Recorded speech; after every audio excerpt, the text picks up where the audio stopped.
Hello, it's David Allen and you are watching Sporting Icons. Now, I'm sure a lot of you have already heard the news by now that David Allen has now retired. I know some people won't believe it. For me, I do. I know Dave Allen well enough to know that he's serious. I mean, I don't know him that well. Of course, I have hung around with him a little bit and had quite a few interviews and that as well. But I do believe that he will actually retire. Well, to be honest with you, with some of the things that he's been saying and open up about the fact that he got knocked unconscious on his feet by Oleksandr Usyk recently, and things haven't been quite going well for him as far as his punch resistance ever since the David Price fight, and of course before then with the Tony Yoka fight and things like that. So he's had some health scares, and now he's putting his health ahead of any kind of financial reward, and that's a good thing. Now, as I said, I've hung around Dave Allen a little bit.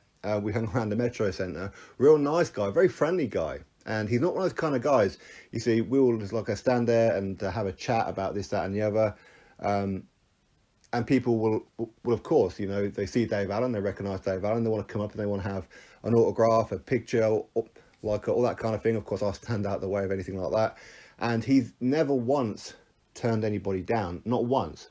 And when they walk away, he never once said anything like, oh God, I can't believe these bloody things, I wish people would leave me alone. He never said anything like that. He was always happy to do that. Very, very friendly, easily distracted.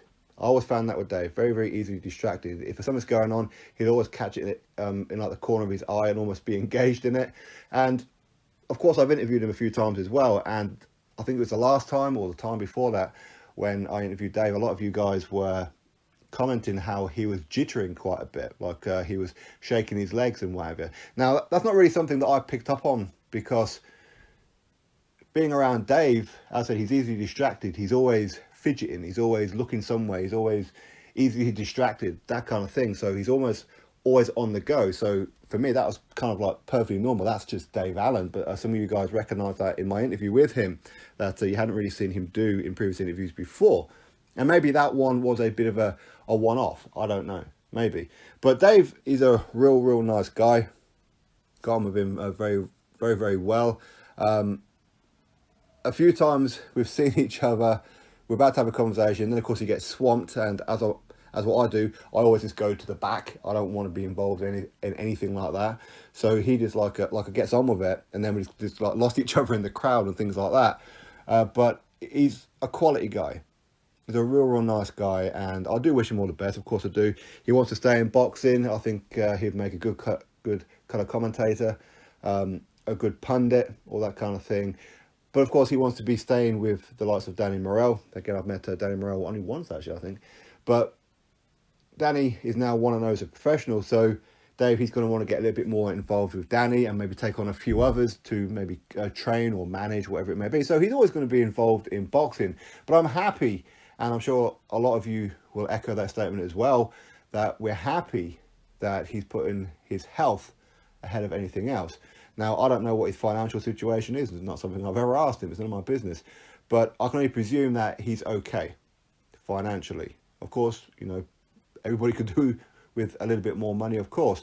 Could he look back on his career with disappointment? I don't think so. I think he's had a life well lived when it comes to boxing. He's been very controversial at times. He's been very outspoken at times. And as game as they come, you know, he took a Luis Ortiz fight on 2 weeks' notice, a Dillian White fight on 3 or 4 weeks' notice, and Tony Yoka and that as well. And a lot of it is self-inflicted, where he just wasn't training for a lot of that. He never lived the life. What would have happened had he lived the life? Who knows what would have happened? And to be honest with you, it's all if, buts and maybes. Maybe he wouldn't have achieved even half as much as what he has. And of course, I'm not talking about in the sense of belts.